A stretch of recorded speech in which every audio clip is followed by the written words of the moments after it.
संदीप ने अपनी माँ के कहने पर गांव में शादी कर ली थी। लड़की का नाम था सुनीता। माँ का कहना था एकदम मॉडर्न बहू नहीं होनी चाहिए, लेकिन उन्हें नहीं पता था कि गांव से आने वाली बहू सुंदर सुशील तो होगी और उसको गांव से बाहर भी निकाल लाएंगे, लेकिन उसके अंदर का गांव कैसे बाहर निकलेगा। शादी के कुछ दिन बाद, माँ टिफिन तो देना जरा। बेटा अब तो स्कूल नहीं ऑफिस जाता है, माँ से नहीं अपनी बीवी से टिफिन मांगा कर। ओके माँ। सुनीता टिफिन ले आओ। 1 किलो टिफिन, इसके अंदर पिस्ता डाल दिया है। पिस्ता? पिस्ता क्यों? सास जी ने बोला था ना कि आपको पिस्ता बहुत पसंद है। ओहो, मैंने पिस्ता नहीं पास्ता बोला था, पास्ता। पास्ता? कहीं होता है पास्ता?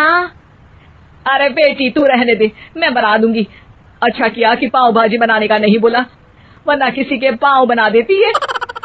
सुनीता को बुरा लगता है, लेकिन उसकी नादान हरकतें कम नहीं होती।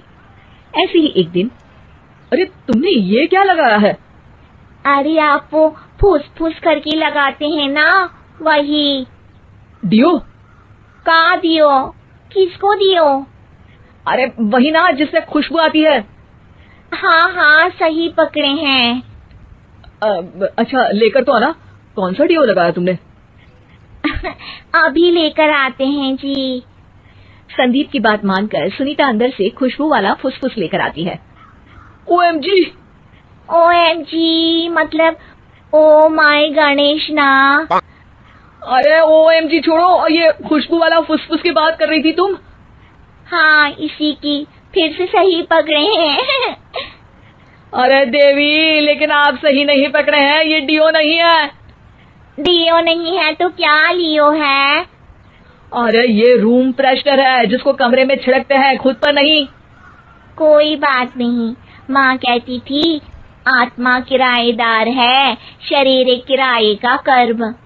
हम शरीर पे ये डाल लिए तो क्या फर्क पड़ जाएगा। अरे बहू, ओ बहू, मेरे लिए फल तो ले आ, फिर मैं बाजार जाऊंगी। सुनीता अपनी सास के लिए फल लेकर आती है।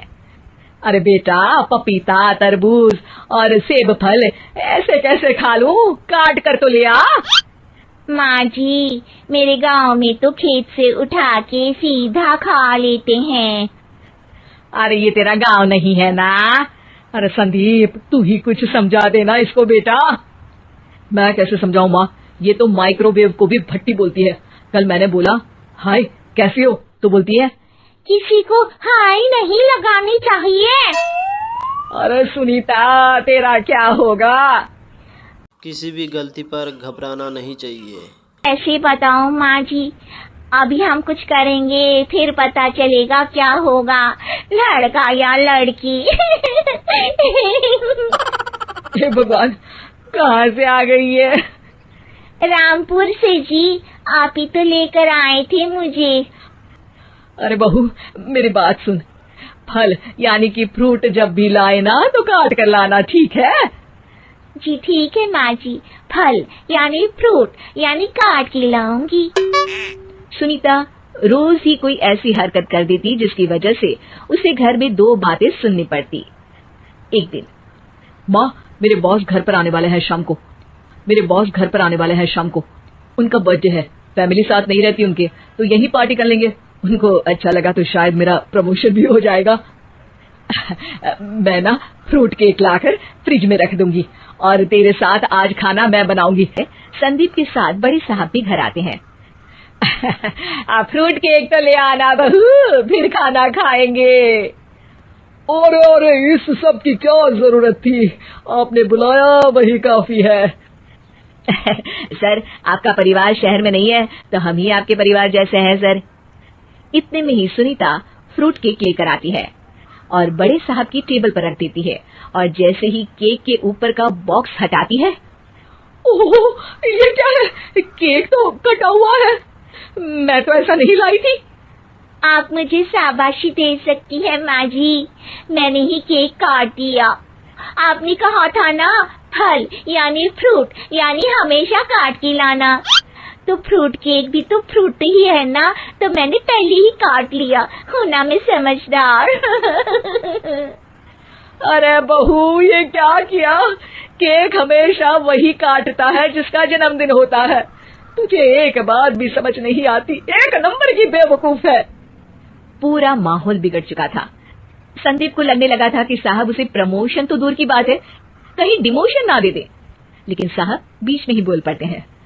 अरे अरे कोई बात नहीं, ये इनकी बेवकूफी नहीं है, इनका भोलापन है। बेटा आप कहाँ से हो? रामपुर गांव से। अरे वाह, गांव से? फिर तो आपके गांव में ताजे फल और सब्जियां मिलते होंगे। हाँ सही पकड़े हैं, हम तो काटते भी नहीं, सीधा खा लेते हैं। मैं ना एक बार तुम्हारे गांव घूमने जरूर चलूंगा। क्यों संदीप, ले चलोगे ना? मुझे गांव घूमना बहुत पसंद है। बस फिर क्या था, संदीप और सास दोनों खुश हो गए, क्योंकि साहब को सुनीता ने गांव की बात करके खुश कर दिया था। अब संदीप का प्रमोशन पक्का था। शिक्षा, कभी भी किसी भी गलती पर घबराना नहीं चाहिए। हो सकता है कि उस गलती की वजह से आगे बड़ा फायदा हो जाए।